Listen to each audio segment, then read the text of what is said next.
This is Eurovision 365 and I am Podrick and you are very welcome here to the channel. Whether you are a new or returning viewer, thanks for dropping by. A very warm welcome to you. Hola, hola, if you happen to be watching this in Portugal. Now, I'm a little bit late to the party because I was out last night at the OGAE Ireland Melody Festival and View Party, but also in attendance was Susie, of course, who represented the nation, Portugal, that is, at Eurovision 2014. And what a fun night it was. And Susie gave it all for what she was worth and was a good night indeed. Conga was happening and yeah, we all had a good time. So that's why I'm a little bit late to the party. I hope I can be forgiven for that. But I'm going to react now to the winning song in Portugal. And I had listened to all the songs prior to the national final. I had ranked the songs as well. I had a top 10 video. Seems like a lifetime ago now. But I did have a top 10 video a few weeks ago. And I'm going to react now to the winning song, which is Iolanda. And yeah, before I do it, I should pay respect to the late great Sarah Travers, who's singing here, who sang beautifully 30 years at Eurovision, 30 years ago at Eurovision 1994. Yeah, Shamara Musica, beautiful song indeed. Anyway, rest in peace, you beautiful soul. So, I'm going to react now to the Portuguese song. Shall I do this? Yeah, come on, let's do this, come on.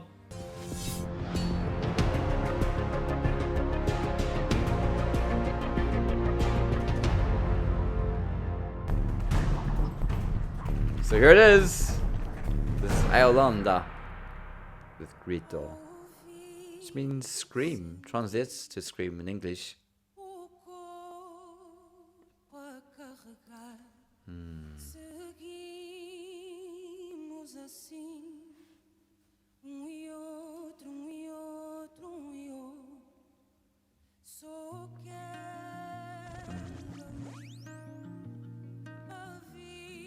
It's similar-ish for me to Maro's song a couple of years ago,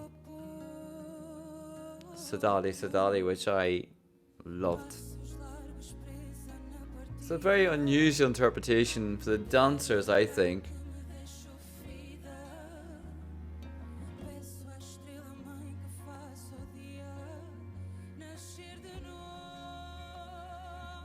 But like they've took inspiration from Wild Youth, the video from last year.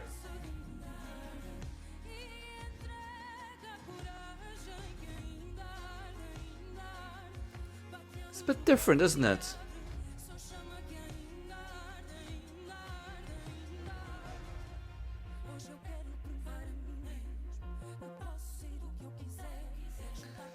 Big steps stuck in the starting line. I want to let go of what left me wounded. I ask the more star to make the day rise anew.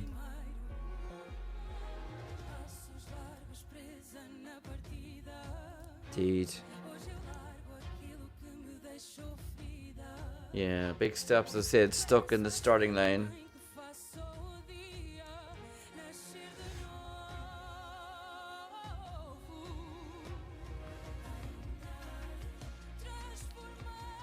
It's, you know, if you listen to this and you didn't know what country we're sending it to the contest, you would kind of know from the sound, wouldn't you? Not just the language, of course, but you'd know by the style, the sound, the music, the type of instruments that are being used.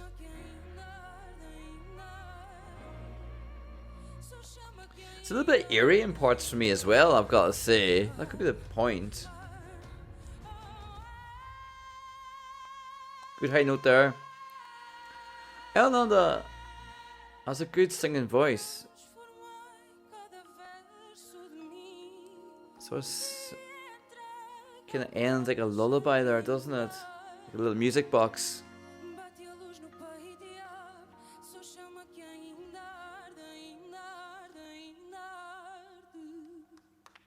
And that is Portugal's entry at Eurovision 2024. Iolanda will fly the flag for Portugal at Malmö, or in Malmö, in, well, less than a couple of months from now. It is that song marks the end of national finals. There's 4 more songs as I record this to be presented. Those are internal selections, so I'm looking forward to hearing those. But of course, this is a moment, I suppose, where Portugal were the last national final in time wise, and yeah, Iolanda. Could that do great things in Malmö? I don't know. I have to be honest with you. I'm not sure. I have in the recent past really loved the Portuguese songs, especially 2021 Sadali Sadali, especially. I remember the first time I watched this, I actually had to stop after the recording, after the actual song was finished. I had to stop because I was so moved, touched emotionally. I had to stop always and be like, oh.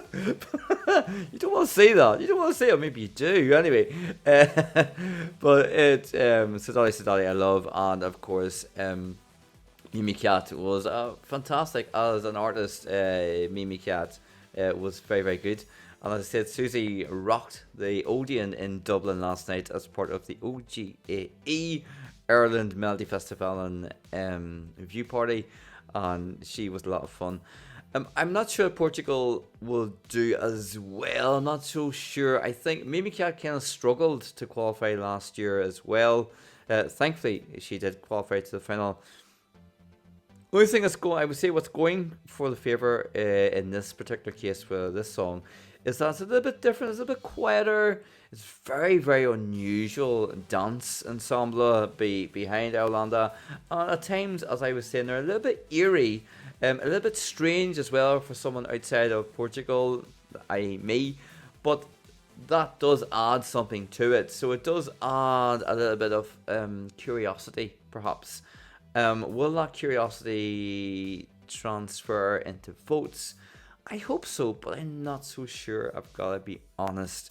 But that being said, of course, I want Portugal to do well. I wish Portugal the very best of luck at the contest. But now, for the last time, well, in terms of national finals, for the last time in the national finals, here is Podrick's rating. So, my rating out of 10 based on the live performance is, I'm gonna say 6.5. 6.5. Struggled there to come up with a score. I thought 6, I thought 7 when I was waiting there to deliver. And 6.5 I think is a decent enough score, and as I said, I wish Portugal the best. Do you think I'm wrong? Do you think this is the best song selected so far? Do you think this is a must? Do you think this could do great things at Eurovision? Well, you know what to do. If not, let me tell you. Let me know in the comments below your thoughts. I look forward as always to reading those, and thanks so much for watching this time, and I'll see you on the next video. But until then, you take care, and bye bye.